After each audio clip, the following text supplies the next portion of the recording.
With Halloween right around the corner, I, Suggestive Gaming, figured now would be a great time to cover one of the most beloved horror game franchises of all time, Dead Rising. Now, astute viewers might recall that I had already covered Dead Rising on What You Need to Know nearly 7 years ago, back in 2016. Seeing as it was only the 6th franchise that I had covered at the time, I wasn't quite as hardcore at covering the full story as I am these days. I had missed several games, DLCs, comics, along with other media, and even made a massive mistake at which ending was canon for Dead Rising 2. Real rookie stuff there.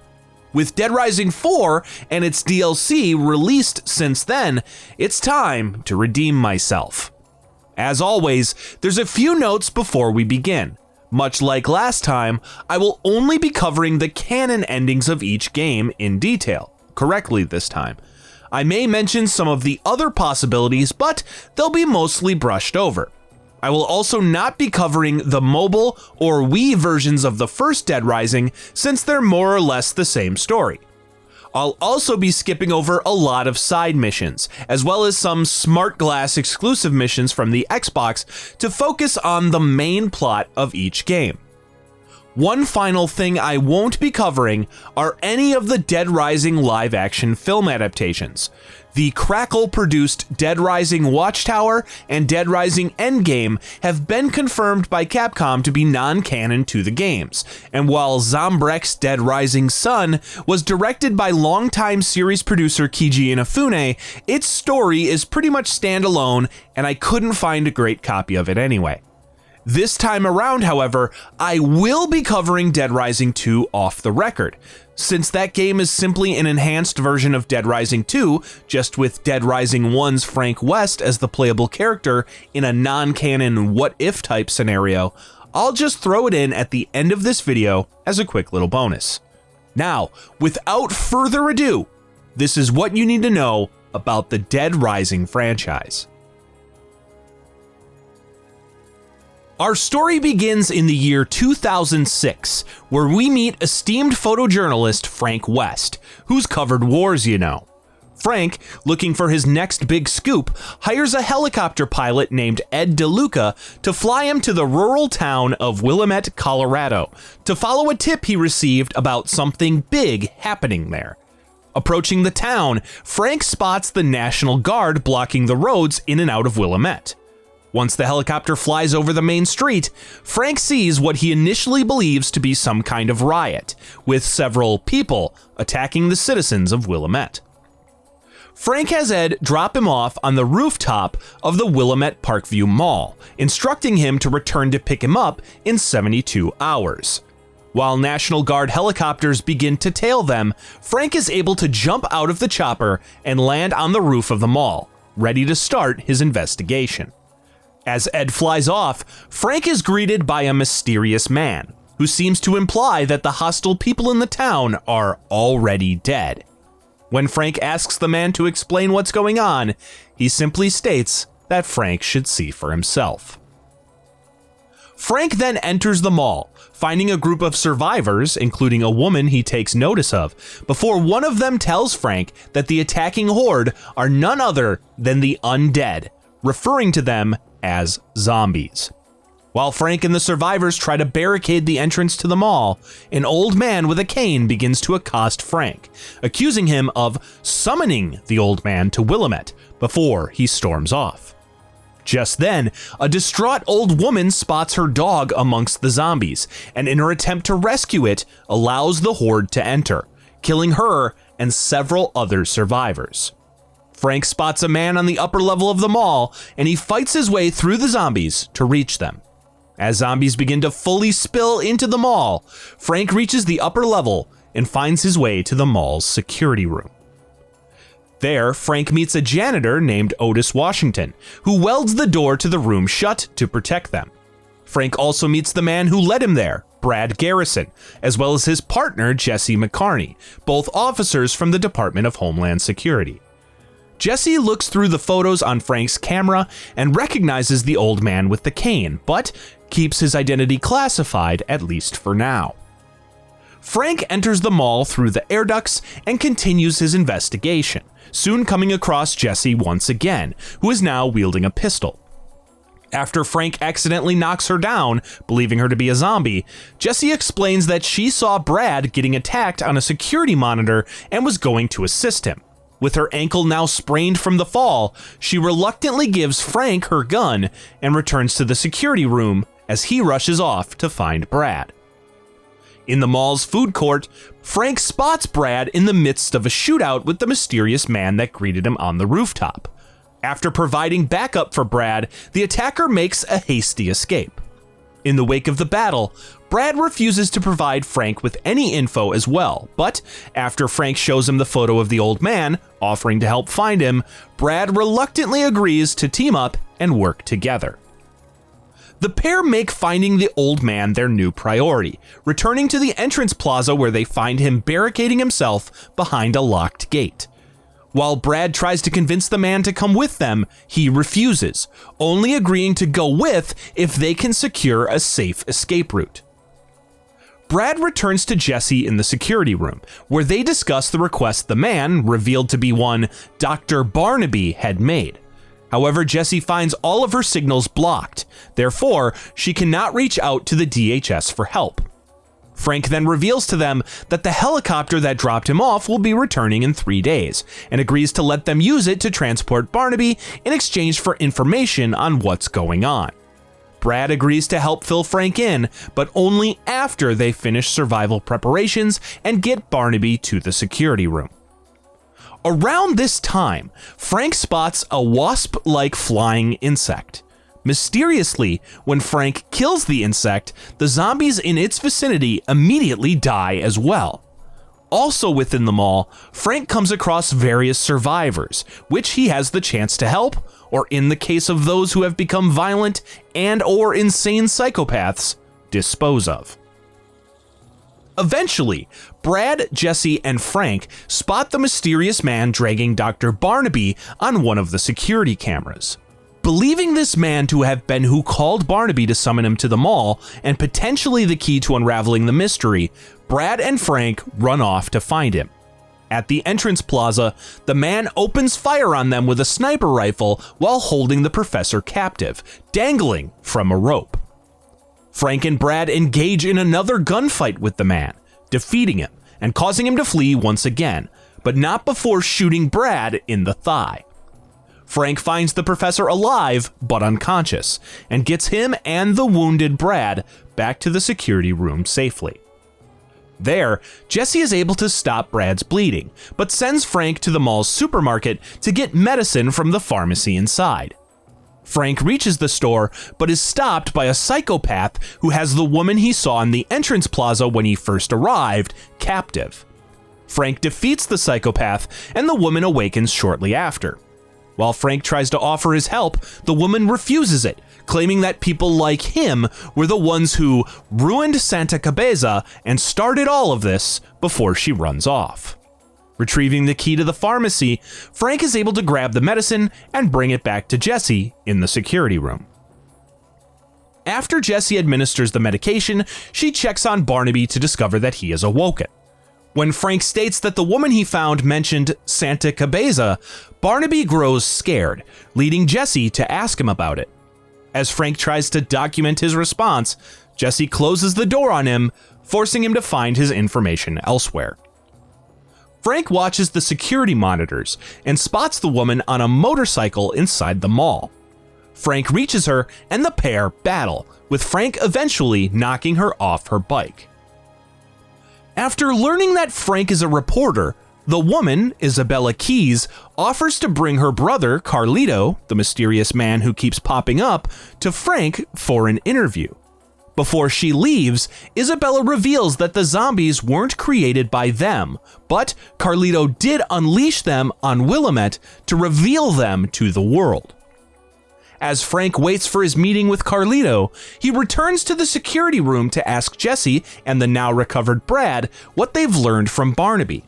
Barnaby states that Santa Cabeza is a stronghold of the Central American drug trade, and he believes that the zombification must be a side effect of these illicit drugs. Claiming this to be all he knows, Barnaby begins to cough and leaves the room as he awaits their extraction. Frank then waits at the spot Isabella told him to find Carlito, but grows suspicious when he doesn't arrive on time. Suddenly, the woman bursts through the door with a zombie in tow. Frank defends her and notices that she is bleeding. Isabella states that she wasn't bitten, but instead was accidentally shot by Carlito when he grew angry at her suggesting that they work with Frank. Frank then carries the injured woman through the mall while Carlito speaks to her over the intercom, pleading for her forgiveness. Frank gets Isabella back to the security room, where Brad questions her. Isabella reveals that there was no drug trade in Santa Cabeza, but there was an American research facility. Inside this facility, research was being performed on a wasp-like parasitic insect that turned livestock into zombies. She states that if they don't believe her, they should ask the facility's head researcher, Dr. Barnaby. Right on cue, Barnaby bursts into the room, seemingly turning into a zombie himself, and he attacks Jesse. Frank is able to kick Barnaby off of her, knocking him out of his daze. While the man is shocked to learn he's becoming a zombie, he finally tells Frank the truth, that he was conducting experiments on the wasp-like, zombie-producing Ampulex compressa giganteus, whose adult version are called queens, with the intent of reducing the cost of breeding and mass-producing livestock. With his final breaths, Barnaby proclaims that he did nothing wrong before dying from the infection. Isabella then explains that the queens in the lab escaped into her village, turning nearly everyone into zombies. The military was then called in, and they wiped out Santa Cabeza, leaving only a few survivors, including Isabella and Carlito, who swore revenge for what was done to their homeland. When Barnaby's zombified body reawakens, Brad is forced to put him down. Sometime later, after Carlito pleads with Isabella over the PA system some more, she reveals that Carlito had planned to blow up the mall as a last resort if he ever got cornered. Even worse, this ensuing explosion would propel parasitic larvae into the atmosphere, effectively spreading the zombification worldwide. Frank rushes off to find the time bombs Carlito had hid within trucks in the maintenance tunnel, and despite Carlito's attempts to stop him, Frank is able to successfully prevent the explosion while Brad pursues Carlito on foot. This leads to yet another gunfight between Brad and Carlito, but this time, Carlito defeats Brad, mortally wounding him and leaving him to be devoured by zombies. Frank returns to the security room to ask Isabella what else Carlito had planned, and she leads him to her brother's hideout to investigate his computer. The pair find the computer hooked up to the jamming device that's stopping Jesse's calls for help. Unfortunately, however, the computer is password protected, leaving Isabella to try various possibilities while Frank returns to the security room after a call from Jesse. There, Jesse shows Frank a recording from one of the security cameras, showing Carlito being dragged by a large psychopath. Frank rushes to the butcher shop and fights this psychopath, defeating him and freeing Carlito. Frank promises Carlito that he'll tell the world what happened in Santa Cabeza if Carlito gives him the password to his laptop, but Carlito simply states that it's not over before handing a locket around his neck to Frank, instructing him to give it to his sister. Carlito then dies from his wounds, leaving Frank to return to Isabella. After Frank gives her the news of her brother's death, he gives her his locket, which leads her to figure out the password to his laptop. With the radio jammer now disabled, Jesse is able to call the DHS headquarters, but quickly learns that they will provide no help, instead deciding to deny any knowledge of the event and send in special forces to clean up the area, handling Willamette the same way with Santa Cabeza. When the special forces arrive, they attempt to take Jesse into custody, but she turns into a zombie due to her attack from Barnaby earlier. Frank then finds her and is forced to put her out of her misery himself. As the special forces continue to swarm into the mall, led by Commander Brock Mason, they begin killing everything in sight. Frank is forced to fight through them to return to Isabella, who tells Frank to save himself and get to the helipad to wait for Ed's return. As Ed approaches in his helicopter, however, he is attacked by a zombie that was able to enter the cockpit, causing him to crash. A hopeless Frank is then left stranded on the rooftop of the mall as a crowd of zombies approach him. While Frank gives up hope and allows the zombies to attack him, he is saved at the last moment by Isabella, who arrives and shoots the zombies approaching him. Frank then passes out, and Isabella gets him back to Carlito's hideout. There, Isabella reveals to Frank that he had somehow been infected by the zombie parasite, but thanks to his high resistance to the zombification process, he'll have enough time to fetch some items Isabella can use to extract hormones from one of the queens to create a suppressant based on research Carlito had previously asked her to do. While this suppressant will only temporarily halt the zombification process, Frank agrees that it's his only hope. After Frank retrieves the supplies, he laments that since they don't know how long the suppressant will work for, he will be a walking zombie time bomb. This makes Isabella realize that Carlito had used her research to create 50 samples of the suppressant drug, using it on 50 orphans he had previously infected with the parasite before finding them homes all across the country. This plot turned out to be Carlito's true plan, creating his own ticking zombie time bombs to infect the entire United States. Frank then heads off again to retrieve a power generator and 10 queens in order to extract their hormone to create the suppressant. He does so, and on the way discovers a tunnel that the two can use to escape the mall. With the suppressant complete, Isabella administers it to Frank and reveals that while she was working, she discovered a pheromone that could keep the zombies at bay. The pair then head to the tunnel and use the pheromone to make their way through to the other side. When they emerge into a sewage treatment plant, however, they find the special forces waiting. They are able to commandeer a Humvee, which Frank drives while Isabella mans its turret. They are soon met by Commander Brock Mason inside of a tank, but after a quick battle, Mason rams into the Humvee, flipping it on its side and knocking out Isabella. Frank emerges from the wreckage and speaks to Mason, who reveals that he led the Santa Cabeza cleanup operation as well. When Mason is distracted by an approaching horde of zombies, Frank jumps upon the tank and fights the commander hand to hand. After Frank beats him in the fight, the commander falls into the surrounding crowd of zombies, and Isabella awakens to find the crowd trying to topple the Humvee. Frank, seeing the crowd of zombies growing larger, simply screams to the sky. Frank quickly comes to his senses and realizes that he won't go out without a fight. He rushes to Isabella and rescues her, and the pair spot a helicopter arriving in the distance. They run to it and meet Agent Cornell from Homeland Security, who takes Isabella under arrest due to her being a wanted terrorist. Sometime later, Frank West gets out of Willamette and makes his findings public. The US government, while admitting to the livestock research, claimed the Willamette incident was the work of a terrorist group, and are once again not held accountable for the outbreak. The news of the event quickly fades out of the public consciousness, while the validity of Carlito's orphan plot simply remains to be seen. 2 years later, we find Frank West living in Hubbard Gulch, Nevada, stricken by nightmares of what he endured in Willamette.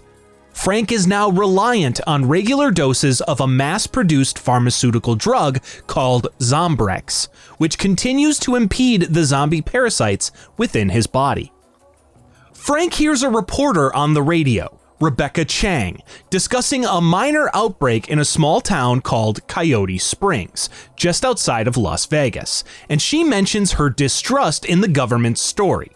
Frank, now the host of his own TV show called Uncovered, calls his agent, Clay Hurlton, to try to book her for the show. Clay states that he can't book Chang, or anybody for that matter, as the network is canceling Frank's show immediately to replace it with a reality show. Frank angrily hangs up on Clay and grabs his trusty camera, deciding to hit the story head on, calling Rebecca Chang himself. Meanwhile, motocross superstar Chuck Green travels to Las Vegas with his wife, Pam, and daughter, Katie. Pam expresses her hesitation in going to Las Vegas after hearing Rebecca Chang's report, but Chuck thinks the reports are exaggerated and trusts that the military will handle it.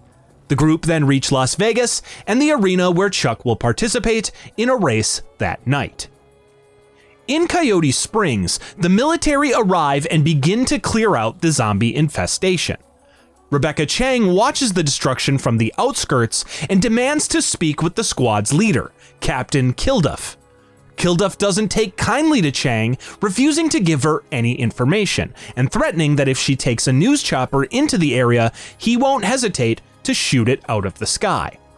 Rebecca then gets a call from Frank West, who offers to meet her to compare notes about the military's involvement in the zombie outbreaks. She agrees, but only after she meets with a contact in the nearby Fortune City. Unfortunately, this meeting will never happen, as her contact, a researcher named Dr. Cornow for the Phenotrans pharmaceutical company responsible for the production of ZOMBREX, is discovered by the company's head of security, Harjit Singh. Singh brings Cornow to the company's director, Dr. Marion Mallon, who questions the doctor on why he'd reveal such sensitive information. Cornow explains that he couldn't be a part of the company's experiments on human test subjects with a clear conscience. While he tries to apologize to the director, she has Singh execute him before instructing the commander to focus on his operation in Las Vegas later that night. Frank meets with Rebecca Chang at a diner, telling her about Santa Cabeza and Isabella. Frank suspects that the government is behind the various outbreaks that have been occurring across the country over the past 2 years, using Carlito's orphans as scapegoats. Rebecca agrees, but also suspects that Phenotrans is somehow involved, seeing as more outbreaks would mean more profit for them. The pair agree to work on an investigation together, and Rebecca suggests that they start their search in Fortune City. Meanwhile, Harjit Singh and several mercenaries for Phenotrans stop at a gas station in Still Creek, Nevada, en route to Las Vegas, where they plan to release queens to create a massive outbreak. Not wanting Vegas to have all the fun, Singh releases a vial of queens in Still Creek as they leave the town. In Las Vegas, Chuck Green prepares for his race with a good luck kiss from Pam. Meanwhile, Frank's former agent, Clay, stands in one of the press boxes of the arena while he speaks on the phone with music industry icon Tyrone TK King about his idea for a reality show called Terror is Reality. TK is currently on his way to meet him at the arena to check out some of the motorcyclists for inclusion in the show. Unbeknownst to everyone, however, Harjit Singh arrives and lets loose the queens, infecting many of the audience, including Chuck's wife, Pam. Clay watches the crowd turn to zombies, and TK turns his car around. Chuck wins the race, but his victory is immediately sullied when he looks into the crowd. Rebecca receives word of this new outbreak and rushes to Las Vegas with her crew, calling Frank to tell him to meet her there. Chuck gets back on his motorcycle and fights through a group of zombies to get to his family. As soon as he reaches them, however, Pam turns into a zombie and very quickly bites their daughter, Katie's, arm. As Pam continues to attack Katie, Chuck is forced to put her out of her misery before taking his daughter to his truck. Chuck then rushes away from the arena in hopes to find Katie's ZOMBREX to slow her infection. After crashing through a pharmacy window, Chuck finds Katie's ZOMBREX and injects her with it, which successfully slows her infection, even though she protests, not liking shots. Chuck then gets her back to his truck and they drive towards Still Creek, not knowing another outbreak awaits them there. Meanwhile, Frank and Rebecca reach the outskirts of Las Vegas, where they're stopped by a military blockade, set up suspiciously quickly. Captain Kilduff arrives as soon as Rebecca starts asking questions, and he recognizes Frank, holding a grudge for Frank's killing of his old friend, Brock Mason. After Frank mocks him, Kilduff storms off. Frank then shows Rebecca a text message he received from an unknown sender, claiming only to be a friend, who can provide them with answers about the secret Phenotrans plans and experiments. Back at the Phenotrans research facility, Harjit Singh reports the success of the Las Vegas outbreak to director Marion Mallon, who calls it their first major harvest. She then leaves him with an ominous promise that there will be many more to come. When Chuck reaches Still Creek, he stops at the gas station and watches military jets fly above, towards Las Vegas. Chuck gives Katie another dose of ZOMBREX, since they're only effective for 12 hours. While Chuck takes Katie inside of the gas station to investigate, a thief steals his truck and drives off, stranding them within Still Creek with no more ZOMBREX. As zombies begin to approach, Chuck takes Katie back inside the gas station and barricades the door to provide them with a safe house. Chuck then leaves Katie there while he explores the town to search for ZOMBREX as well as a way out. Chuck reaches a quarantine zone within the town and finds some ZOMBREX in a crashed ambulance, and he overhears a transmission on a dead soldier's radio stating that backup will be in town by nightfall. Chuck then spots a motorcycle chassis and realizes that he can rebuild it in order to escape. After taking the chassis back to the gas station and getting his list of parts needed together, Chuck heads out into town, finding one of the queens buzzing outside. Chuck works with various survivors within the town, taking them back to the gas station so they can await extraction from the military. After finding all of the pieces of the bike and reassembling it, Chuck gives Katie her dosage of ZOMBREX just as night falls. Just then, the psychopath mechanic of the gas station, Jed, arrives and attacks Chuck, hoping to eliminate Katie due to her infection. After a grueling battle outside, Chuck defeats Jed, who warns him that the military will get his daughter anyway. A car then falls on Jed, finishing him. Chuck then takes Katie on the motorcycle and they leave the city, just as the military arrives. Outside Still Creek, Chuck comes across his truck, broken down with the thief dead in the driver's seat. Chuck retrieves and dons his signature jacket, Katie's backpack, their stash of ZOMBREX, as well as a photo of his daughter, before the pair ride off on the motorcycle towards an unknown future. Over the next 2 years, Chuck joins the Terror is Reality television show, hosted by Tyrone TK King in Fortune City. The show features several cyclists driving around an arena, slaughtering zombies, with the grand prize going to the one who scores the most points by doing so. Chuck wins the grand prize and is congratulated by TK's assistants, twin sisters Amber and Crystal Bailey. In the locker room, Chuck overhears a news report about the zombie rights group Cure, who have shown up in Fortune City to protest Terror is Reality for its unethical treatment of zombies. Stacy Forsythe, the leader of Cure's Nevada branch, presses for the government to stop neglecting the infected, despite the lack of public support for the cause. As Chuck enters an elevator to get to the green room, an explosion suddenly goes off and rocks him, knocking him unconscious. Chuck escapes the elevator to witness a horrific sight, an outbreak ongoing in the arena. Chuck reaches the green room and finds Katie hiding safely inside of a closet. Chuck grabs her and runs out of the arena, emerging into the now fully overrun Fortune City. Chuck is able to carry Katie to an emergency shelter, where he meets with some fellow survivors, including Fortune City security officer Raymond Sullivan, who initially stops them from entering after seeing the mark from Katie's bite. Chuck convinces Sullivan that it's a pre-existing condition, and that he has ZOMBREX to treat it, which is actually a lie, as the box Chuck shows him is secretly empty. Sullivan states that he better have plenty since rescue won't arrive for another 3 days.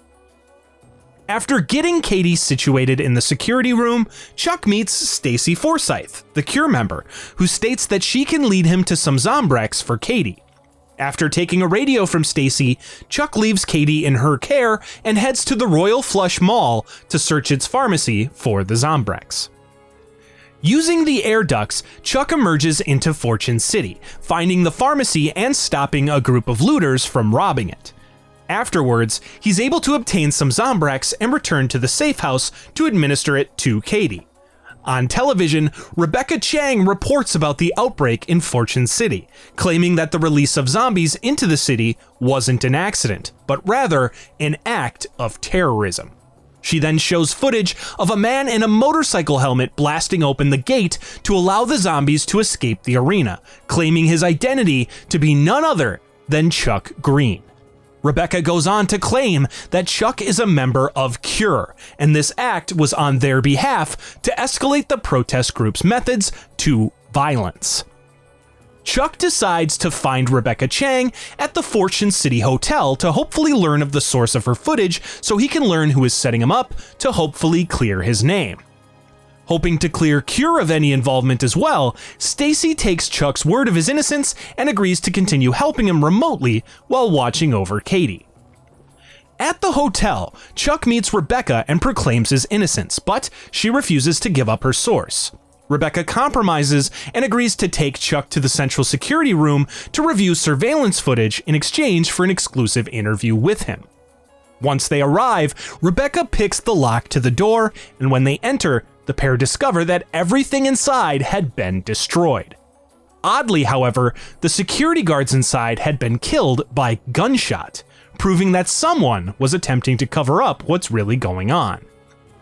Chuck then gets a call from Stacy, summoning him back to the safe room, where Sullivan is threatening to kick out Katie after seeing the report on Chuck. As Chuck reaches them and pleads for Sullivan to give him a chance to prove his innocence, Rebecca arrives in tow, and Sullivan reluctantly agrees to let the Greens stay before leaving. While Stacy initially holds a grudge against Rebecca for her reporting, the trio agree to work together to reveal the truth. Soon, Stacy notices a group transporting large equipment at the entrance to the maintenance tunnels, and Chuck goes to investigate. There, Chuck spots TK emerging from a train car. TK notices Chuck and sixes men on him, who Chuck is able to defeat. TK then leaves on the train, forcing Chuck to commandeer a motorcycle from one of his men to give chase. All we had to do was follow the damn train, CJ. Chuck jumps the motorcycle onto the train and fights his way towards the front car, confronting TK and demanding answers. TK reveals that he was behind the footage framing Chuck, but detaches the front car and escapes. Later, Chuck returns to Stacy and Rebecca to tell them about TK. Stacy then spots TK's men trying to break into the vaults of the various casinos in the area, and Rebecca rushes off to investigate. Chuck follows and stops them from breaking into the vaults before destroying their armored van and foiling TK's plot.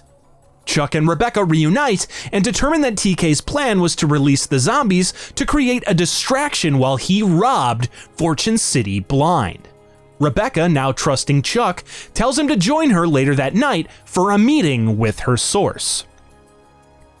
Chuck goes to a nearby nightclub to meet with Rebecca, but is surprised to find her source there instead.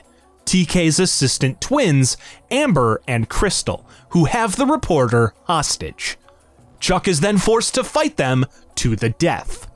Once he is able to take out one of them, the other is overwhelmed with grief and takes her own life, bringing an end to the twin sisters. With Rebecca now safe, she reveals that she learned that TK still plans to get whatever money he can before escaping from the city. Chuck and Rebecca agree to meet at a rooftop later that night to watch for TK's escape helicopter. Later, in the security room, Katie begins to convulse, and Chuck fears that she is beginning to turn.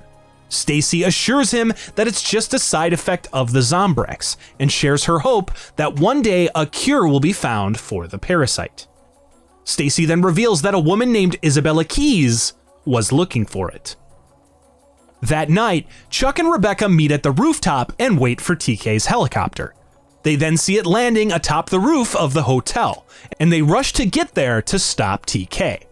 The pair reach the roof of the hotel just in time to see TK loading the money into the helicopter. As the helicopter takes off, Chuck attaches a crane hook to it and throws multiple objects into the chopper's rotors to eventually bring it down. TK survives the crash, although it knocks him out, and his money burns around him. Chuck takes TK back to the safe room, where Sullivan gives him handcuffs to secure him to a bed in the infirmary. Chuck gets one last dose of ZOMBREX for Katie, and Stacy informs him that help will arrive at first light. Come morning, the National Guard's anti-zombie unit, led by Sergeant Dwight Boykin, arrives in Fortune City and begins their cleanup operation. As Rebecca captures them on film, a mysterious gas begins to seep from the sewer grates, mutating the zombies into a stronger form that begin to overpower the AZU soldiers. Rebecca attempts to escape, but winds up heading underground and getting lost in the tunnels. Chuck and Stacy watch this all occur over the security cameras, and Sullivan states that another rescue attempt will occur in 24 hours if there's still signs of survivors. Unfortunately, if that also fails, Sullivan reveals that the military will firebomb the entire area to wipe out the zombies. Chuck rushes to the underground tunnels to search for Rebecca, and finds her captured by Sergeant Boykin, who has gone mad from the events. Chuck is forced to fight and kill Boykin, rescuing Rebecca before carrying her back to the safe house. There, TK wakes up, revealing that he has something to do with the gas. Chuck asks him why TK framed him, with TK simply stating that he doesn't know, and that Chuck's name was just the one that they gave him. Before they can learn any more from TK, zombies begin to breach the safe house. Chuck keeps them at bay and repairs the security door, while Sullivan, the man responsible for keeping the place safe, is conspicuously absent. In the confusion, TK is able to get free, but he is found by a zombie, bitten, and subsequently infected. After the chaos clears, Sullivan reappears and states that TK had gotten the better of him and knocked him out. It's at this point that Chuck can decide to administer ZOMBREX to TK to ensure he pays for his crimes, or simply leave nature to take its course. Either way, a news report then states that all of the survivors in Fortune City are presumed to be dead, and the President of the United States has ordered an immediate eradication of everything in the area. This leads Rebecca to determine that there's definitely something bigger going on besides a simple heist plot. Chuck decides to investigate the underground tunnels to hopefully learn more, despite Sullivan's attempts to stop him. There, Chuck finds the source of the gas, as well as a large, spinning device that draws zombies in close before killing them and automatically harvesting their queens. After defeating the mercenaries guarding the machine, Chuck disables it, as well as shutting off the gas canisters. He then finds several researchers running this harvest who open fire on him, forcing him to kill them. In their wake, he obtains their laptop, revealing them to be employees of Phenotrans, as well as a communications device. Chuck takes these back to the safe house and reveals Phenotrans' involvement to Stacy and Rebecca. Just then, Sullivan arrives to discredit Chuck's claims, but Rebecca examines the laptop to learn Phenotrans' true goal: to create a new, massive outbreak to increase the need for ZOMBREX to ultimately increase their sales. Chuck gives Rebecca the transceiver so she can call her radio station, but just as she attempts to, Chuck and Stacy are shocked as a gunshot rings out. Rebecca falls to the floor, dead, as the shooter is revealed to be Sullivan. Sullivan then takes the laptop and transceiver, and Chuck realizes that he's been working for Phenotrans all along. Sullivan points his weapon towards Chuck and Katie, attempting to finish the cleanup, but Stacy knocks it out of his hand with a baseball bat. Chuck grabs the fallen gun, but Sullivan scurries off before Chuck can hit him. Chuck races to follow Sullivan, eventually finding him atop the rooftop of a casino. After Chuck accuses Sullivan of killing innocent people just for money, Sullivan refutes his claim by stating that Phenotrans needed to use the event to breed and harvest a massive amount of queens. Using Isabella's process, the queens could then be used to create a consistent supply of ZOMBREX to combat the growing number of outbreaks happening around the country. Fortune City was seen as a small sacrifice for the greater good of the country, and Chuck, having lost his wife in the Vegas outbreak, was the perfect scapegoat. Still angered by Sullivan and Phenotrans' actions, Chuck attacks Sullivan. After a grueling battle, Chuck defeats Sullivan, but his transport plane arrives and attacks Chuck. As Sullivan attempts to extract, Chuck cuffs his lower half to the roof. When the plane drags him away, Sullivan's body is split in half, killing him instantly. Chuck then grabs the transceiver and calls Channel 6 Action News, Rebecca's former employer, and promises the story of a lifetime as long as they send a rescue chopper immediately. If Chuck had given TK the ZOMBREX, he returns to the safe room to find Stacy and Katie missing. Chuck then hears from TK and learns that he had taken Stacy and Katie hostage. After TK mocks Chuck by making him get various items of no importance, Chuck finds TK and fights him hand to hand, eventually killing him and rescuing Katie and Stacy before they all leave the arena together. In the other, more likely scenario, if Chuck allowed TK to turn into a zombie, Chuck returns to find Stacy and Katie safe. After escorting them to the Channel 6 chopper, Chuck realizes Katie's backpack is missing. When he returns to get it, the zombified TK attacks Chuck. Stacy attempts to help, but Chuck simply throws her the backpack and instructs her to take care of Katie. Stacy reluctantly agrees and leaves Chuck behind, returning to the helicopter, which takes off, leading Katie and Stacy to safety.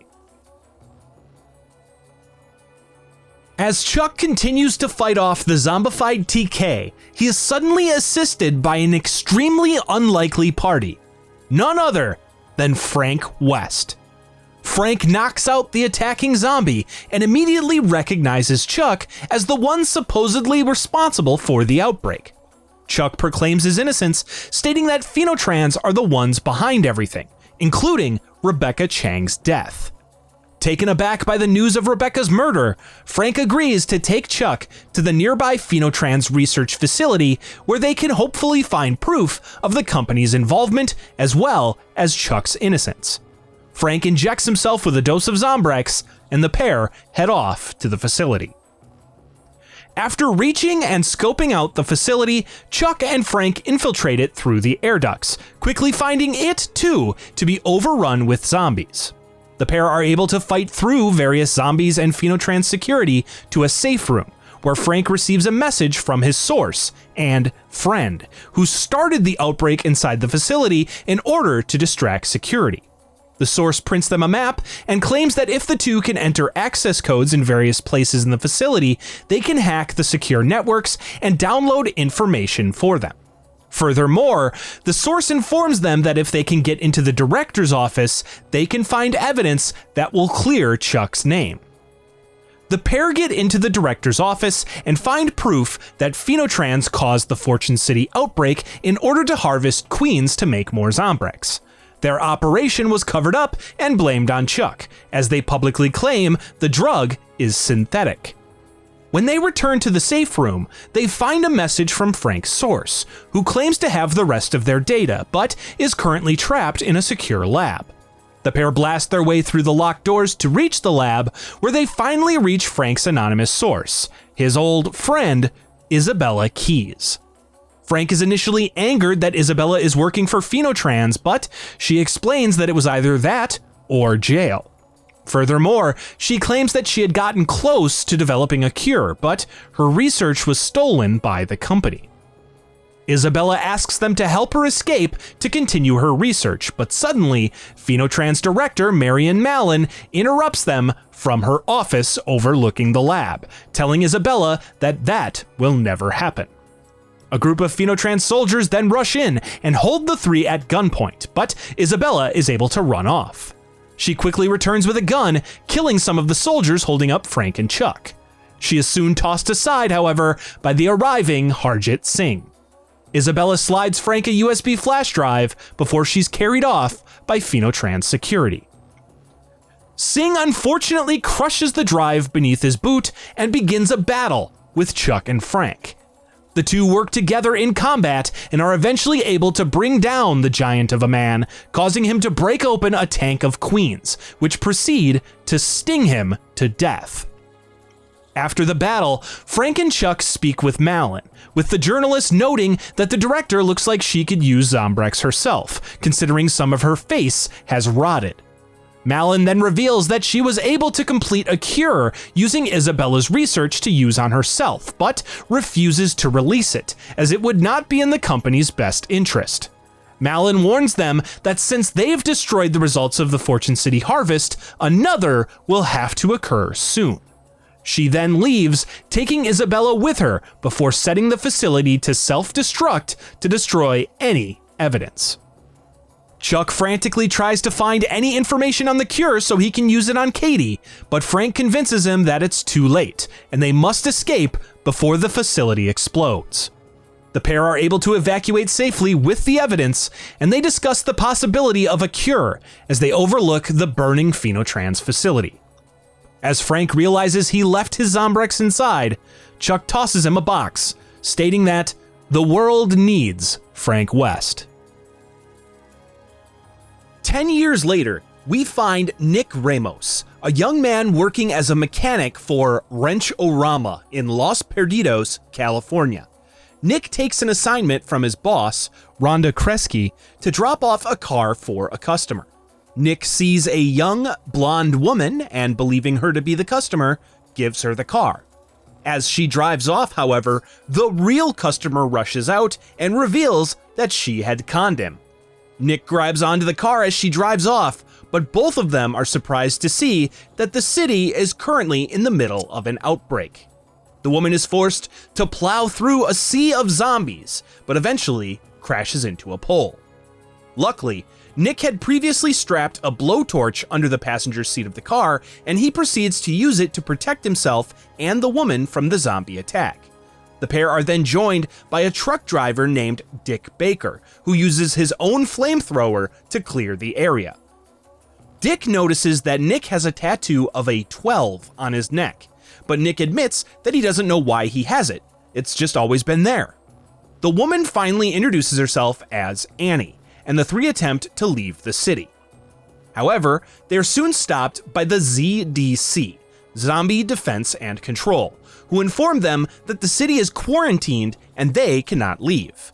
When Annie starts to go off on an officer about their surveillance practices and ZOMBREX chips, which have replaced the injections as means of administering the drug, he accuses her of being an illegal, or someone who refused the government's mandate to get a chip implanted. Annie asks Dick for help, and he creates a distraction with his flamethrower, allowing them to escape. Luckily, Rhonda arrives driving a semi-truck to protect the trio from a group of zombies, but she wrecks the truck in the process. Luckily, they're right by a diner, where the four decide to take up shelter.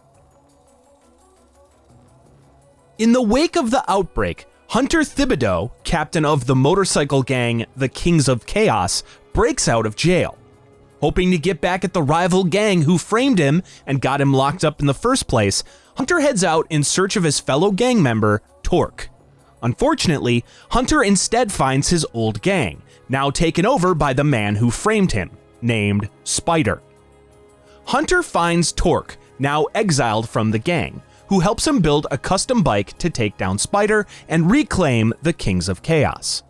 After building the bike, Hunter assassinates Spider's 3 lieutenants. However, when Hunter returns to Torque, he finds him dead, murdered by Spider as revenge. Hunter then finds Torque's stolen custom motorcycle and takes it to ambush Spider. The two then fight man-to-man, with Hunter winning, finally killing Spider and getting his revenge, reclaiming his place as head of the gang. Now day 3 of the outbreak, Nick Ramos searches for a way out of the city, but is unsuccessful. While escaping from a horde of zombies, Nick is knocked out, but he awakens just in time to see an airplane crash into the city. Nick then crosses through the wreckage to return to the diner where he regroups with Rhonda, Annie, and Dick. After Annie administers herself with a dose of ZOMBREX, Rhonda insults her for not getting a ZOMBREX chip implanted like everyone else. Annie claims that since the government can track the chips via GPS, those implanted are simply prisoners. Dick accidentally turns on the jukebox, and the ensuing noise attracts the horde of zombies to the diner. While a group of survivors that were already in the diner are killed, Nick and his 3 friends are able to escape safely and reach Rancho-Rama, where they take refuge. Inside the garage, the group find and dispose of a zombie. They notice that the zombie had one of the ZOMBREX chips, implying that for some reason, the chip implants in the city have stopped working, allowing the citizens to turn into the zombies that now roam the streets. Nick finds a walkie-talkie on the zombie and speaks with a man named Jamie Flint, a survivor who's currently holed up in a ZDC surveillance room. Jamie then makes it his main goal to inform Nick about various other survivors in the city so he can help them reach shelter. On a television news broadcast, the group learns that the United States President, Sonia Paddock, is currently missing in the city, and a rescue mission is underway. A press conference with Secretary of Defense John Hemlock then begins, in which Hemlock blames the outbreak on an unknown, unchipped illegal.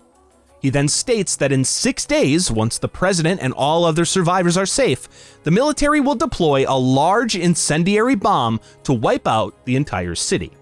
The newscaster then implores any survivors to get to a military quarantine station for evacuation. After reinforcing a van for transport, Nick and Rhonda make their way to the nearest quarantine station. However, when they arrive, they find it overrun and taken over by the Kings of Chaos Motorcycle Club, led by Hunter Thibodeau. When the gang takes Rhonda captive, Nick is forced to fight and subsequently kill Hunter. While he's able to rescue Rhonda, he is overwhelmed with the guilt of taking another human life. Rhonda talks him out of it and convinces him that he had no choice in order to survive. Very shortly afterward, Dick reunites with them, and the trio come across Diego, a soldier in the military who was with the president at the museum but was forced to run, going AWOL in the process. Diego tells the group about a plane by the docks that Nick could fix up so they can fly out of the city before the bombs drop. As Diego searches his pocket for the plane keys, he drops them on the ground. Nick goes to pick them up, but as he bends down, a zombie bites his hand. Diego, Rhonda, and Dick rush to the plane while Nick quickly makes his way to a crematorium in the Ingleton district in hopes to find an emergency dose of ZOMBREX to halt his infection. After traveling through the sewers, Nick reaches the crematorium where he meets a mobster named Gary Finkel, currently working a job for an unknown kingpin. Nick agrees to help Gary get inside the crematorium so he can retrieve a body for his boss in exchange for Gary's help in finding the ZOMBREX. Once both men are inside, Nick helps Gary reach cold storage, where they search for a body under the name Nicole White. They find her in the morgue, and Nick initially mistakes her for Annie, as their resemblance is strong. After realizing Nicole is not his friend, Nick spots the ZOMBREX cabinet, which is unfortunately completely empty. Nick then asks Gary to put him out of his misery before he can turn, but as the man attempts to shoot him, he fails, twice, wasting his last bullet. Gary quickly notices that it might not be necessary, however, as Nick's bite wound is mysteriously healing itself extremely rapidly, something Gary admits that he's never seen or heard of before. After Nick decides that he won't be needing the ZOMBREX after all, he helps Gary deliver the body to his boss at a nearby nightclub. After Nick delivers the body, Gary soon learns that it was not who his boss was looking for. Remembering that Nick mentioned Nicole's body looked like someone he knew, Gary asks him to bring Annie back to the club, promising fuel for the plane in exchange. Nick heads to the warehouse by the docks to consult with the others, and when he arrives, Dick notices that Nick and Diego both have tattoos of numbers on their necks, with Diego's bearing the number 49. Nick simply states that they grew up together in an orphanage and have had the tattoos as long as they can remember. The group come to the agreement that turning Annie over to the unknown boss in exchange for the fuel is the best course of action. Nick then heads to the nearby illegal gathering point to search for Annie. Around this time, special operations soldiers fly into the city, including Commander Adam Kane. Kane's directive, directly from John Hemlock, is to neutralize all unlawful citizens, including the President of the United States, who the Secretary of Defense has claimed betrayed the country by going soft on illegals and causing the outbreaks across the nation. Kane's helicopter is shot down, and he's forced to rush to the wreckage to recover the chopper's black box so his orders don't get leaked. After retrieving the black box, Kane's goal switches back to finding the president. Meanwhile, an illegal named Angel Quijano has been tasked by another named Doug to find supplies. After finding more and more innocents slaughtered by the military, she learns that the military is making their way to Sunset High School, the illegals' current headquarters. Angel reaches the school and helps fight off the intruders with Doug before the pair take off to establish a new base of operations at a nearby communications tower. Angel helps Doug clear the tower of any zombies before retrieving some supplies to keep them safe and alive. After, Angel and Doug fight a group of Spec Ops soldiers and learn that the survivors are being taken to cold storage for some kind of experiment. Angel goes there to help those captured escape, and after freeing them, she waits atop the roof of the Burgess Dawson Hotel to provide a distraction to allow them to get to the tower safely. Angel then simply awaits Spec Ops' arrival. Nick finds the illegals' hideout at the tower, but as he enters, he falls into a trap and is questioned by Doug, along with the group's leader, Ronald "Red" Jackson. Annie arrives and vouches for Nick, and he asks her to go with him to Ingleton to show her something. Annie immediately sees through his ruse and realizes Nick just wants to take her to the guy who's looking for her. Nick admits that he's just trying to get fuel for the plane, and Red offers to find some if Nick helps them instead. Red then claims that the government isn't saving survivors, but rather killing them off. He then states that if Nick helps sabotage the government's operations, he's got himself a deal. While destroying some equipment, Nick is drugged and captured by a psychopathic doctor named Albert and disposes of him before returning to the tower. There, Red receives word that Angel had previously learned of a recording of the attacks on civilians on a computer at the police station. Nick volunteers to go find the footage, while Annie and Red head off to find Angel. When Nick arrives at the station, he sees Sergeant Hilda Schmittendorf retrieving a USB flash drive of the camera recordings. After Nick watches Hilda kill 2 survivors in cold blood, he's forced to fight her and her men.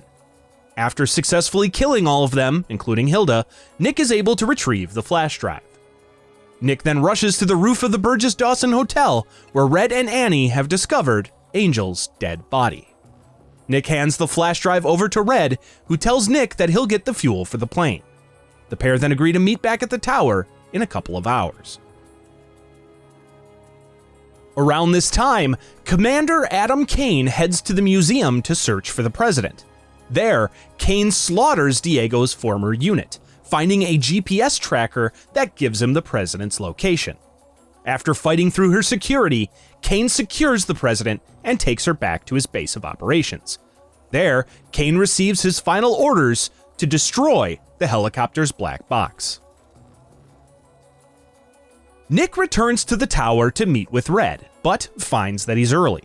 However, Gary Finkel suddenly jumps out and holds Nick and Annie at gunpoint, admitting that he had been following Nick in order to find Annie's location. As Gary tries to take Annie captive, however, Spec Ops soldiers storm the tower and take the illegals, including Annie, while Nick is knocked out. Red and Doug arrive later and wake Nick, who tells them that the others were taken away by Spec Ops. Nick and Red devise a plan to cut power to Spec Ops' base of operations, and Nick sneaks inside. There, Nick witnesses a video call between Dr. Marion Mallon of Phenotrans and General Hemlock. Suddenly, a soldier brings in the president, who is forcefully injected with the zombie parasite. As she's taken away, Malin reveals that she is searching for Diego and will not allow Hemlock to bomb the city until she finds him. Furthermore, it's revealed that Malin and Hemlock were behind the Los Perdidos outbreak, using some kind of radiation to deactivate the ZOMBREX chips in the area. Nearby, Adam Kane prepares to destroy the black box, but before he can, the zombified president is brought before him. When the president attacks another soldier, Kane is forced to kill her. Kane then tells his superiors that he destroyed the black box, but in reality, he left it intact.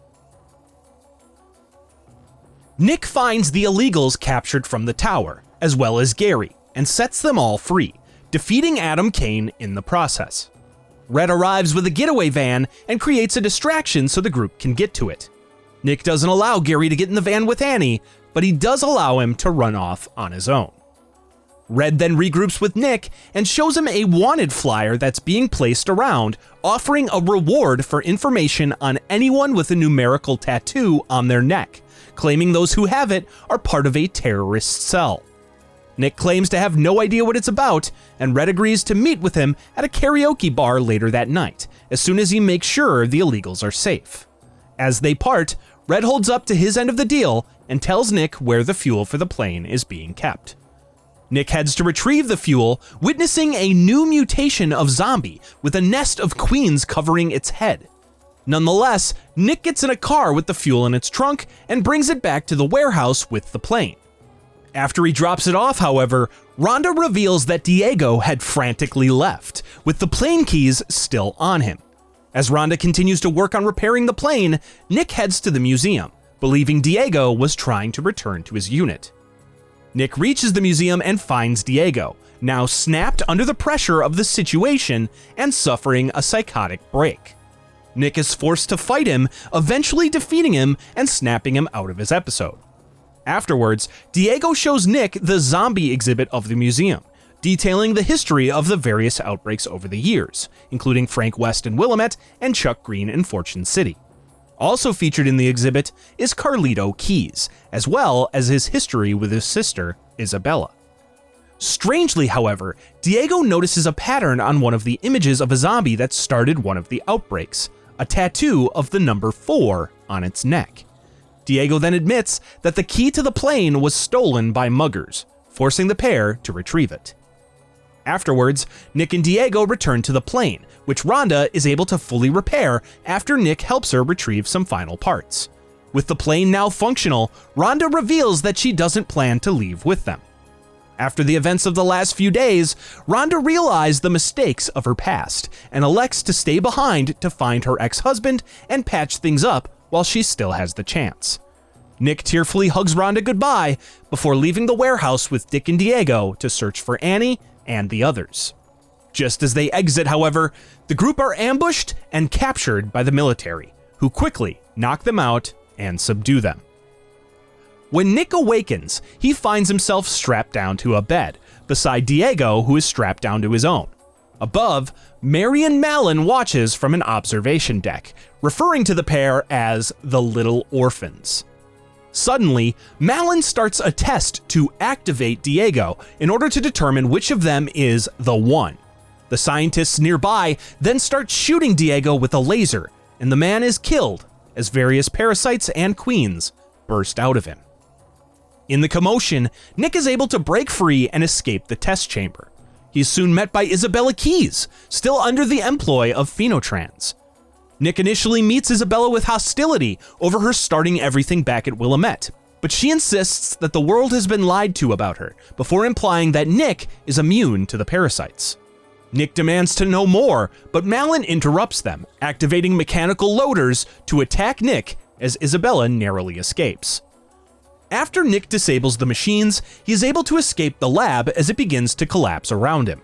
Malin is caught in the wreckage and unable to stop him, but afterwards, General Hemlock arrives in the flesh to meet with her.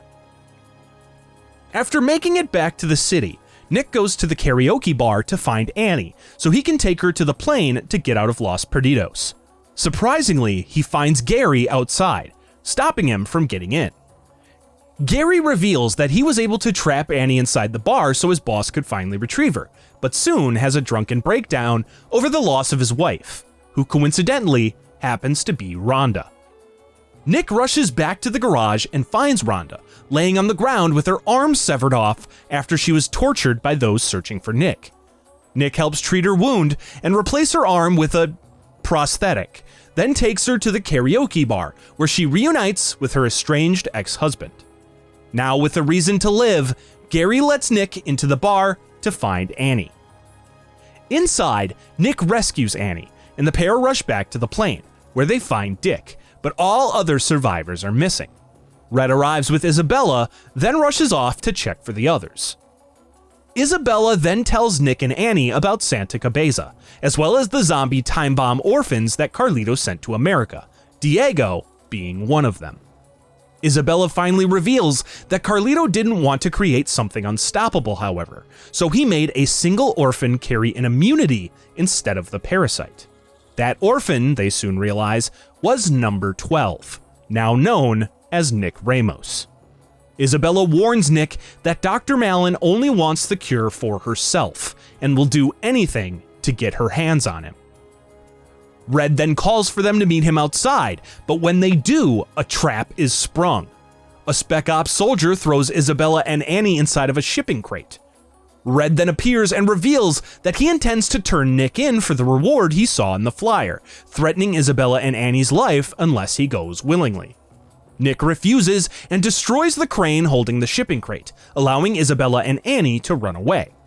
Nick then fights Red one-on-one, eventually defeating the illegal trader as Annie uses a crane to drop a crate on him, finally killing him. Nick and Annie then reunite, and Nick takes the Spec Ops soldier's transceiver to speak to Hemlock, convincing him to extend the firebombing another 24 hours. Nick and Annie then share a kiss, finally feeling safe. As they hold each other, however, a car pulls up. Gary's boss, and the man looking for Annie, is finally revealed to be none other than Chuck Green. Annie then rushes over to him, and Chuck is finally relieved to be reunited with his daughter, Katie Ann Green. Chuck reveals that he found their location from Gary, who was in the car with Rhonda. Isabella reunites with Chuck as well, and informs him that Nick holds the key to a cure. With the group finally reunited, they all rush back to board the plane. Knowing that they all won't fit, Gary and Rhonda volunteer to stay behind to help any straggling survivors. Nick gives Rhonda another tearful goodbye and boards the plane with the rest of the survivors. As they prepare to take off, however, they intercept a radio transmission, hearing Hemlock mention some kind of collection that will place the largest weapon of mass destruction known to man squarely in their hands. Isabella theorizes that they must be planning to collect the substance the mutated king zombies give off to create some kind of massive weapon. Nick and Chuck exit the plane and work together to chase Hemlock's plane in order to stop him from collecting the king zombies. The pair soon spot Hemlock and Malin arguing on a roof outside of their plane about their priorities.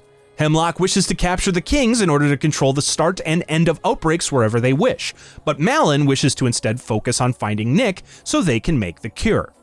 Hemlock tries to convince Malin to give up her search for a cure, but she refuses, causing him to pick her up and throw her off of the rooftop, instantly killing the director of Phenotrans. Hemlock boards his plane, which begins to release drones that collect the king zombies. After stopping several drones, Nick grabs onto one of them, which takes him up inside of the plane. He reaches the cockpit and attacks Hemlock, causing the plane to crash during the scuffle. Nick is then forced to fight Hemlock, and after he defeats the Secretary of Defense, Nick kicks him into one of the still spinning propellers of the plane, eviscerating him. Nick then sees the plane flying overhead, circling around to pick him up to finally escape Los Perdidos to create the long-awaited cure for the zombie parasite. At some point before Nick is picked up, he finds an infected ZDC agent named Brad Park and injects him with ZOMBREX to save his life.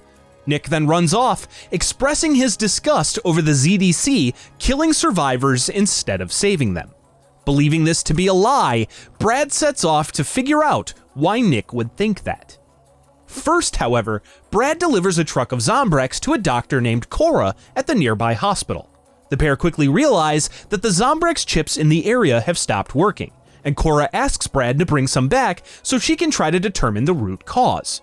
Brad is able to extract some chips and bring them back to Cora, who proceeds to examine them while Brad rushes off to investigate a nearby explosion. Brad helps some survivors escape from remaining biker gang members and returns to Cora, who has since determined that the chips were purposefully disabled remotely. She then suggests that Brad find a hacker named Nelson, who had previously noticed something fishy with the chips. Brad finds Nelson and asks him to track some signals. In order to do so, the pair have to collect some equipment, and once they do, Nelson determines that the signal was a military frequency coming from the mayor's mansion. Brad finds the transmitter guarded by Spec Ops, and after he disables it, he finds information about a secret research lab, signed off by General Hemlock as well as Marion Mallon. Hoping to figure out their connection, Brad heads to the lab, where he finds the result of the test on Diego, as well as information about a prison camp. Now questioning the ZDC's motives, Brad cuts out his own ZOMBREX chip before heading to the prison camp. There, Brad finds Adam Kane, just barely alive after his battle with Nick. Adam is clutching the black box, imploring Brad that he must make things right. When Brad asks him to explain, Adam reveals that Hemlock was behind the death of the president, handing him the black box as proof. Brad then hands Adam his pistol, allowing him to prevent himself from turning. With the black box in his possession, Brad returns to a ZDC truck, which he uses to pick up the remaining survivors in the city, including Rhonda, Gary, and Nelson. Brad then drives the truck out of the city, where a helicopter successfully extracts them. As they finally escape Los Perdidos, Brad Park looks at his ZDC badge and throws it out of the helicopter. At some later point, Isabella Keyes returns to a Phenotrans facility and finds a security recording of her speaking with Marion Mallon. As it turns out, it was Isabella's idea to cause the Los Perdidos outbreak in order to suss out the immune orphan so she could create a cure and clear hers and her brother's names. She then destroys the footage, effectively covering her tracks. A few months later, in September of 2021, Frank West, now working as a college professor, is picked up by one of his students, Vic Chu, under false pretenses, and taken to the outskirts of Willamette, Colorado. Frank is initially angered, but Vic explains that there's some kind of secret military base where a source informed her that illegal human experiments are being held, and she needs his photojournalism skills to capture it. Frank reluctantly agrees, and the pair reach the base. Frank takes the lead, and the pair sneak inside, spotting human captives. Even worse, however, are the zombies Frank finds and must fight through. The pair soon reach a lab, seemingly used for zombie research. The presence of the zombies, as well as ZOMBREX in the lab, confuses Vic, as the parasite cure has effectively rendered everyone immune. Frank watches a surveillance video in which a researcher named Dr. Blackburn reports her findings on treatment of zombies to someone named Fontana. While Blackburn is happy with their improvements, Fontana urges that it must be perfect, and quickly. Vic and Frank continue, finding more and more test subjects, both living and dead. Vic shoots one of the subjects to put them out of their misery, but the sound of the gunshot gives them away. The two argue over whether they were there to observe and report or to actually help those in danger, but are quickly forced to separate as they each find a way out. When Frank escapes the base, he reaches Vic's car just in time to watch her speed away, leaving him stranded. While Frank escapes, he is accused of assaulting unarmed guards, and a countrywide manhunt begins. Months later, during Black Friday, a new outbreak mysteriously occurs inside of the recently built Willamette Memorial Megaplex, a massive mall built after the town's original was torn down. In January of the next year, 2022, Colonel Brad Park, still an agent of the ZDC, enters the classroom of a wedding photography teacher named Hank East. Seeing through this masterfully crafted alias, Brad determines Hank to be Frank West. Brad informs Frank of the ongoing outbreak in Willamette, catching him by surprise as the news has been so far covered up. Brad asks Frank for his help, revealing the truth behind the outbreak, as well as the research base Frank had investigated. But Frank refuses, given that his past attempts to expose the government's involvement in previous outbreaks only led to him getting professionally buried. Brad reasons that in the past he had insufficient evidence, but this time he'll make sure Frank gets more than enough. Brad then reveals that Vic is still on the case, and Frank reluctantly agrees to help out of a desire not only to clear his name, but to beat Vic to breaking the story. Brad and Frank board an aircraft into Willamette, but as they approach, Fontana orders one of her men to shoot it down, sending it crashing into the megaplex. Frank and Brad survive the crash and explore the mall, finding a hotel with a door leading to the maintenance hallway. Frank and Brad then go their separate ways, with Frank working on catching up to Vic and Brad checking the town's relief efforts. While Frank investigates, he learns that these new zombies are able to infect and turn humans into zombies within moments, when the process used to take days. After finding some of Vic's notes that she left behind weeks prior, Frank learns that the outbreak started at the front entrance to the mall, which a private military company called Obscurus was guarding. Frank makes his way through the medieval village, defeating his first group of maniacs on his way. On his way to the entrance, Frank is forced to fight through mercenary forces, but doesn't find much information about what or who caused the outbreak. Coincidentally, Frank is met by another reporter named Darcy, who tells him that his girlfriend, Paula, is an expert on Obscurus. Frank exits the mall into Willamette and meets with Paula at the City Hall archives. She tells Frank that Obscurus left the area less than an hour ago, and he investigates to learn that the PMC have been following something dangerous and destructive. Frank follows a clue leading him to a drugstore, and he investigates an outpost to find that Obscurus was definitely hunting something with large game tranquilizers, but Frank determines that whatever it was must have been hunting them back.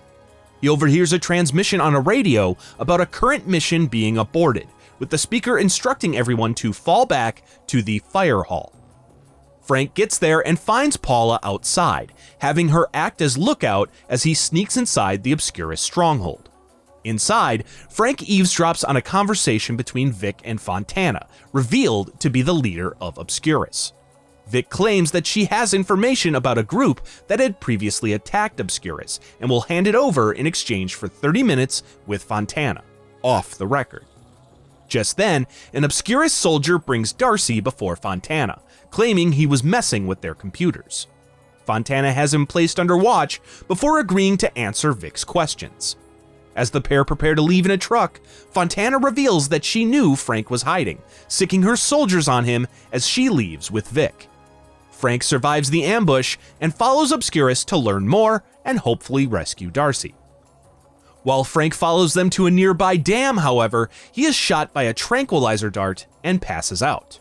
When he awakens, Frank finds himself captured by not Obscurus, but instead angry locals. One of them, Tom, reveals to Frank that they had taken Vic in, but she went off and told Obscurus information about them, leading to a group being ambushed. Frank agrees to help in exchange for assistance from their engineer, Hammond, on getting into the dam. Frank thwarts the ambush at the junior high school and finds Hammond. After defeating all of the Obscurus forces in the area, Frank asks Hammond for her help with getting into the dam. Hammond gives Frank a ring of keys and tells him to enter through a service door on the side of the dam. On his way there, Frank gets a call from Brad, who has determined that the strain causing the current outbreak traces back to Santa Cabeza, but is mutated to be immune to both the cure and to ZOMBREX. After reaching and entering the dam, Frank finds Darcy tied up inside. Frank examines the dam to learn whatever Obscurus is hunting is called Calder.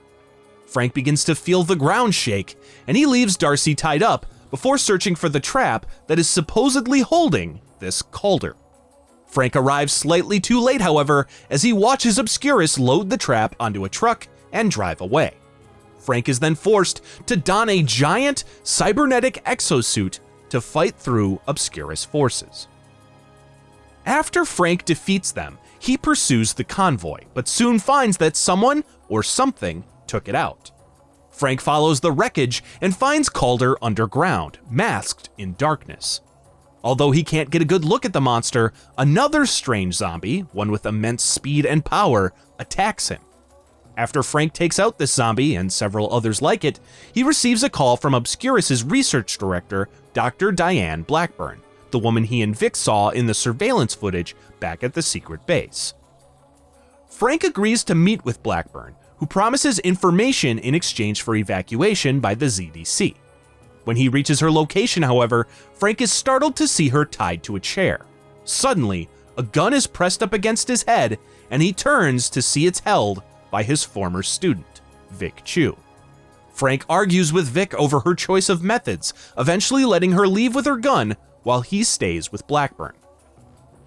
Blackburn reveals to Frank that Obscurus's research dates back to a project that was abandoned 15 years prior, around the time of the original outbreak. Frank soon learns that the project was conducted by none other than Dr. Barnaby, in a secret lab that Obscurus is obsessively trying to find. Blackburn tells Frank to look for the lab at a nearby winery, and Frank heads out, distracting Obscurus so Blackburn can escape in the process. At the winery, Frank finds Barnaby's lab, but unfortunately, Obscurus has beaten him to the punch, confiscating everything. Brad surmises over the radio that they must have taken it back to the secret base, but Frank notices another door in Barnaby's lab. He cracks the password and enters, finding a giant machine on the other side. Frank enters the machine to inspect it, but accidentally activates it. A swarm of the mutated zombies attack him, and he's forced to fight them off as he awaits for the system to reboot to open the doors to escape. Afterward, Frank meets back up with Hammond to hopefully recruit her to help him break into the base. However, he quickly learns from her that Tom went mad with power and started to lock up other locals in his farm. Frank assists Hammond in moving the remaining survivors to a pool hall, and she returns the favor by helping him blast his way into the Obscurus base. There, Frank finds evidence that the Obscurus research project has something to do with zombies regaining mental function. After watching some surveillance footage from just before the outbreak, Frank finally learns what Calder is. In the footage, Obscurus Lance Corporal Calder finds Barnaby's research and downloads it to his exosuit before finding the large machine in his lab. A container Barnaby was using to store a strain of the parasite he was experimenting on then bursts open, killing and turning Calder's men before infecting him as well. As the parasites overwhelm him, however, he is able to get inside and activate the machine's test chamber. The combination of the infection, as well as whatever effect the machine has, then turns him into the monster Obscurus begins to search for. Frank attempts to escape the lab, but his progress is stopped by Commander Fontana herself. Fontana reveals that Obscurus's original plan was to continue Barnaby's research into using zombism to create some kind of immortality treatment, but they have since shifted their focus to using it to create semi-intelligent zombies for cheap labor. Frank defeats Fontana in combat just as Calder bursts into the area, still donning an exosuit. Fontana rushes at him with a grenade in hand, and it explodes, killing her and scaring Calder off, allowing Frank to escape safely. Outside the base, Frank gets a distress call from Hammond, whose war with Tom has escalated, with the man pinning her squad down. Frank finds where Tom is planning to execute Hammond and ambushes him. After freeing Hammond from his grasp, the pair are able to finally kill Tom. Hammond and her group then offer to help Frank get back to the sewers where he can pursue Calder. Frank soon finds Calder, surprisingly speaking in English to his group of mutated, or rather, evolved zombies. Calder then prepares to destroy the drive of Barnaby's research to prevent mankind from using it, but Frank throws a rock at him, causing Calder to drop it. Frank grabs the hard drive, then makes a mad dash to escape, as Calder's zombies give chase while he throws explosives at Frank. Eventually, Frank is able to escape safely with the hard drive, and he examines its contents. After learning that it contains all of Barnaby's research and realizing that it will put Frank back on the top of the journalism community, however, he finds himself held at gunpoint once again by Vic. Vic demands Frank hand over his camera as well as all of Barnaby's data, stating that this time they're going to do it the right way and not just sell the story to the highest bidder. Vic runs off and Frank gives chase. Before Frank can catch Vic, however, Calder finds her first. Calder takes Frank's camera and destroys it, breaking the chain, as the evolved zombie puts it. Frank then battles Calder, but finds himself extremely outmatched. Vic recovers and offers her help, unlocking a gate to allow Frank to don an exosuit that's inside. Vic tries to provide an escape for Frank by hijacking a breaker box, but gets electrocuted, knocking her out and leaving Frank to handle things himself. Frank finally defeats Calder, with the zombie's last words being, "The chain remains." Frank rushes over to Vic and carries her to Brad. Sometime later, she awakens and reveals to Frank that she had taken the SD card containing all of the data out of Frank's camera before Calder took it. The pair then agree to collaborate on the story together, splitting everything 50-50. Frank, Vic, and Brad then fight their way to the roof of the mall for helicopter evac. When they get there, Frank holds off a zombie attack as they await the chopper. Brad and Vic get on board, but Frank is pulled from the chopper by a massive group of zombies, evolved and otherwise. He tells them to keep their eye on the prize, and Vic and Brad then fly off to safety, living to tell Frank's tale. Unbeknownst to Brad and Vic, Frank survived the zombie attack. Somewhat. After the attack, the experimental wasps enter Frank, and he awakens as one of the evolved zombies. He goes back into the mall, but Hammond comes across him and shoots him. Recognizing him, Hammond takes him to Dr. Blackburn, who insists that the treatment she was researching is working on Frank. Despite Hammond's objections, Blackburn allows Frank, who has retained his intelligence and personality, to go freely on his own, but warns him that the government will be firebombing the city in just 90 minutes to cover up Obscurus's mess. Blackburn leads Frank to Calder's body and has him absorb the wasps from his corpse to alter the DNA in his zombie parasites. The pair then realize that Frank must return to Barnaby's machine to be cured. Frank finds more wasps across Willamette and absorbs them as he collects items for Blackburn to use Barnaby's machine. After retrieving all of Blackburn's supplies, as well as finding all of the immature queen or princess wasps in the area, Frank reunites with Hammond, who plans to hijack an Obscurus evac helicopter. After proving to Hammond that he isn't a danger, Frank helps her and her group hold off Obscurus forces as they launch a surprise attack. Afterward, Blackburn reveals that she had tipped Obscurus off about the hijacking, hoping to study Frank instead of curing him. Frank deals with Obscurus to clear a path for Hammond, and then finds Blackburn. Frank threatens to kill Blackburn, forcing her to help him use the treatment machine to cure himself. After successfully activating the machine and returning himself to his human form, curing him of zombieism for the second time, Frank is able to get to the evac helicopter, finally escaping Willamette with Blackburn, Hammond, and the other survivors. Afterward, Frank writes a book about his experiences as a zombie, but the public don't believe a word of it. Frank's collaboration with Vic Chu, however, finally exposes the government's repeated involvement in zombie research, as well as the outbreaks. With the truth finally revealed, Frank West becomes a household name once again. This brings us to the end of the Dead Rising storyline, with the stories of Frank West, Chuck Green, and Nick Ramos now told. We can only wait and see if Capcom returns to their world to tell another story, be it a continuation or perhaps a what-if style tale, much like the one last game I'm going to go over. As mentioned in the intro, Dead Rising 2 Off the Record is a non-canon retelling of the story of Dead Rising 2, presenting what could have happened if it was Frank West in that scenario instead of Chuck Green. Seeing as this will retread a lot of what I had already covered in the Dead Rising 2 section of this video, I'll be breezing over quite a bit, focusing more on the differences in the plot than the similarities. With that being said, let's get right into the story of Dead Rising 2 Off the Record. After the events in Willamette, Frank West becomes somewhat of a celebrity, but after several scandals lead to his public image getting sullied, he falls into financial ruin. In an attempt to recover what he's lost, Frank decides to get back in the game by heading to Fortune City and participating in the Terror is Reality game show, where he wrestles and kills zombies in a ring.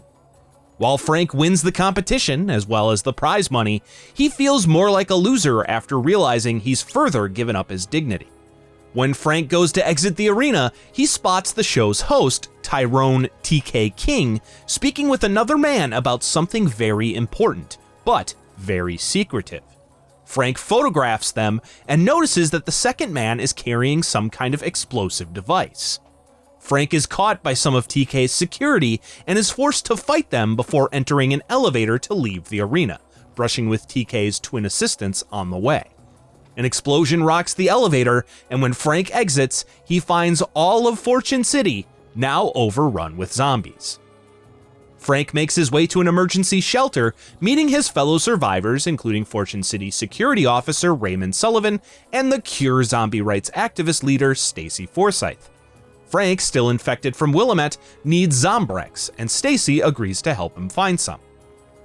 After getting the ZOMBREX, Frank explores Fortune City and finds several psychopaths roaming, including Chuck Green, who lost his daughter and now cares for a doll in her stead. Frank soon sees a news report by Rebecca Chang, showing the man he saw talking to TK planting the bomb that started the outbreak.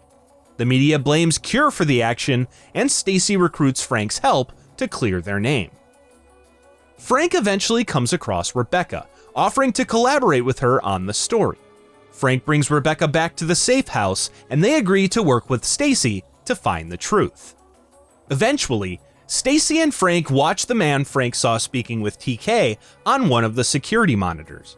Stacy states that he's a member of Cure, leading Frank to suspect that maybe the group did have something to do with the outbreak after all. While Stacy states that he must have been a plant to set them up, Frank decides to find the man himself to question him. Frank eventually finds him in a bathroom, clearly having lost his sense of judgment. Frank is forced to fight the man, and in his defeat, he takes his own life.